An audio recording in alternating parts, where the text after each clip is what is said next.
FifthRoundMovement.com. In this episode, we're going to combine two of my favorite things, running and collecting sneakers, and take a look at the top 5 running shoes of 2015. Let's get right into it. At number 5, we have the New Balance 990, one of the best, most classic running shoe models of all time. Great performance-wise, especially if you like a more cushiony, supportive, stable run. It's a great shoe, and New Balance doesn't do a ton of collaborations or special editions, so when they do, they normally bring their A game, and this shoe is no different. Tons of detail on it related to the Boston Marathon. You got a shamrock on the back and the obvious green colorway, supporting Boston's strong Irish influence. You got a map of the Boston Marathon run on the insole, which is a super cool touch of detail on the shoe. And then overall, it's just a great shoe. It's a great running or training shoe, and they did it in a sick green colorway, so this is great for either running or if you're just going to St. Patrick's Day Parade or House of Pain concert and want to look great there. Let's get right into number 4, which is the Adidas SL Loop Runner. These debuted during the summer of 2014. A ton of good colorways, and now beginning of summer 2015, they're already hitting you again with more colorways. I'll let you know that they want to get in the minimalist shoe game, just like the other shoe companies are, and they put out one of the best out there. For me, this is my favorite colorway. You got that speckled midsole, which again makes a running shoe look better longer because your running shoes tend to get beat up pretty good. And then they've done these in a ton of good colorways. This is my personal favorite, the dark brown 3 stripes with a tan upper, and then you got the hits of neon on the laces and the inside of the shoe, which I just love, really makes it pop. These on a style perspective, I think they're great, man. Throw them in camouflage shorts, some joggers maybe. And then from a running perspective, personally, I like a little more support when I run, so I would wear these for like a short run, like maybe a 5K, or a really hot day because they're super breathable. Or if I got to the point where they're kind of just like beaters and I beat them up a little bit, if I was doing a tough mudder or a mud run, that breathability would really be great because they're not going to get weighed down once they get wet.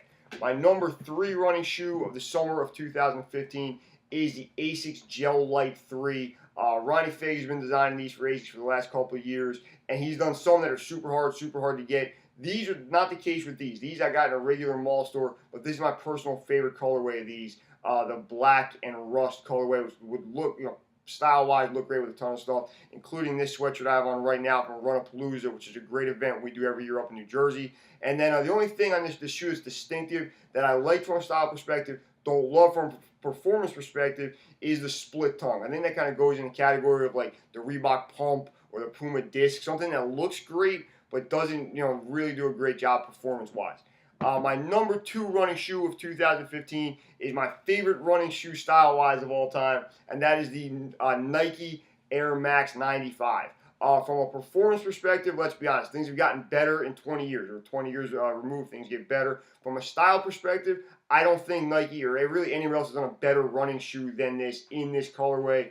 The gray to black gradient upper, hit with a hint of neon on the lace eyelets. I don't think it gets any better than this, and Nike's done a ton of great Air Maxes over the years, obviously, but this is my personal favorite. And it's a 20-year anniversary, and Nike's doing a ton of cool colorways. You walk in any mall sneaker store, and there's just at least a dozen you could buy and look great in. And I love these because they take me back to the 90s. It's my favorite decade for sneakers. Every time I put these on, I feel like I should be matching them up with some baggy jeans and a Champion hoodie, and just like putting the Raekwon's purple tape, my yellow Sony Walkman, and going to see, like Val Kilmer play Batman for the first time. But this is definitely one of my favorite running shoes from a style perspective ever made.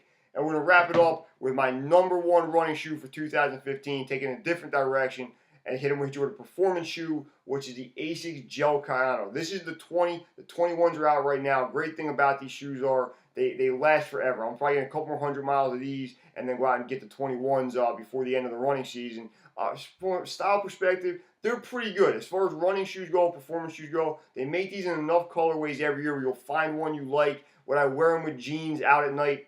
To be honest, probably not. But from a running perspective, these are one of my favorite running shoes of all time. I've had a ton of pairs over the years, worn them in a ton of races, hundreds of training runs over time, and they're just a great running shoe if you want a good, smooth ride with some stability and some cushion.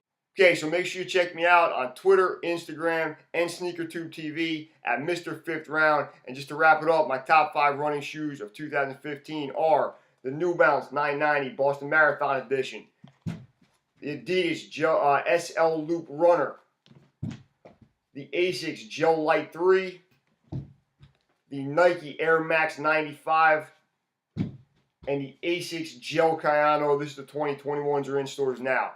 See you next time on FifthRoundMovement.com.